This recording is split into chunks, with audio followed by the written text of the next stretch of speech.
Hey,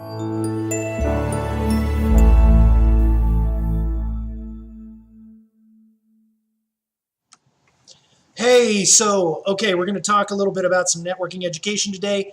The topic for today is you don't really need to use all the words. There's lots of words that we use when we're out networking and what we do.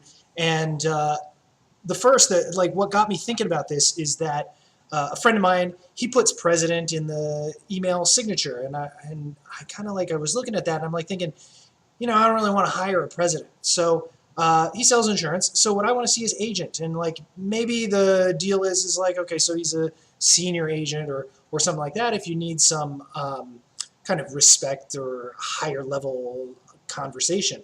Well, this doesn't, this is what works for me. May or may not work for you. But back in the mid 90s, when I first started doing freelance programming, I had created an S corp. And I was the president. I mean, that's what you put on your first business card. It's like super cool, all of that. So I was working on a project over at Merrill Lynch, and there was another consultant there who he kind of decided that he was going to take me under his wing and was going to give me lots of advice. So he's like, he would say things like, an expert's just a guy with a briefcase who's more than 50 miles from home. And I know that particular thing hasn't aged well, like, who carries a briefcase. I'm trying to think like if I've seen a briefcase anytime recently. Anyway, so I switched another suggestion he said is he's like, nobody's going to hire a president in order to write code. So I was like, that's a good point. So I put on my new business card, I put senior systems engineer, and that seemed to work a lot better.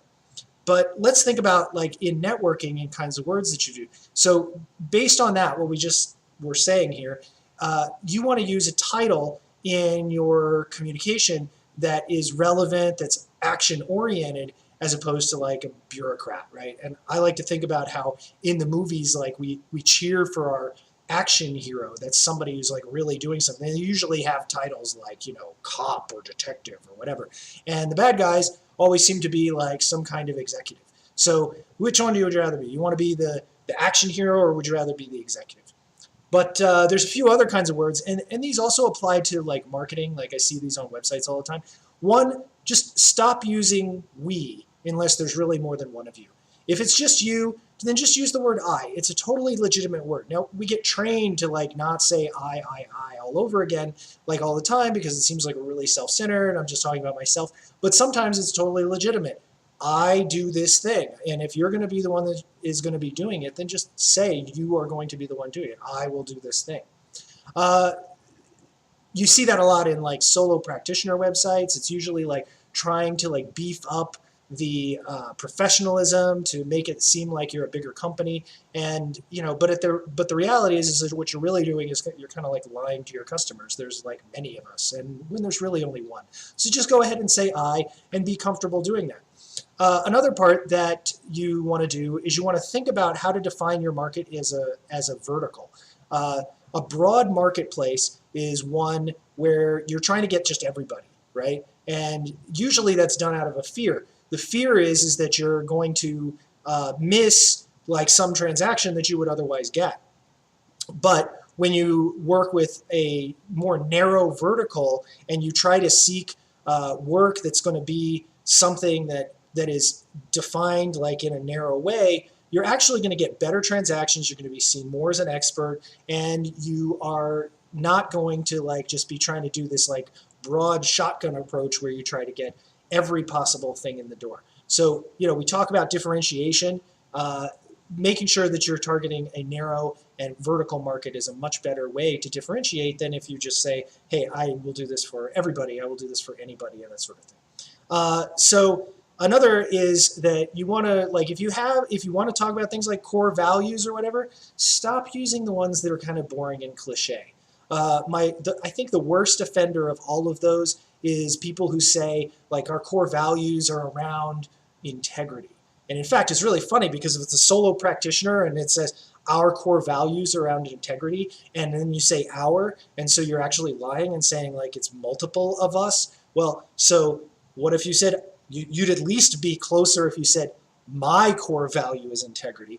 But the reality is everybody who is either they have integrity and that'll be demonstrated in their actions, or they don't have integrity and they'll lie and say that they have integrity. So it doesn't really tell us anything.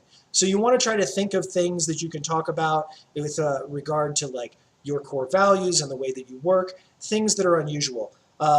Two of them that, like, for example, I like is adventure or grit. Those are things I like to use when I'm talking about my business. And those are at least, I mean, I'm biased obviously because they're mine, but they're at least a little more interesting, and they start an ability to have a conversation. How in your web development, or how with your work with like relationship marketing, are you actually involved in adventure? That's something that is not necessarily really clear. So it creates the conversation, and now you have something that you can talk about. But if I say, like, my core value is integrity, there's like the conversation's over because everybody's bored and falling asleep. On a related note, one of the things I'd like to see kind of like just get completely eliminated from people's speech patterns: let me be honest with you. Every time somebody says that to me, the first thing I'm thinking is not about whatever comes after that, like, let me be honest with you, this is a really great house that you might want to buy, whatever. It's like, let me be honest with you, and by the way, I lied about a whole bunch of things that we might have talked about before. So that's one. It would be totally great. Just get rid of that entirely. So those are a number of them, and if you have some ideas about other words that maybe we should be eliminating from our networking, from our conversations about our business, feel free to comment down below. Talk to you next time.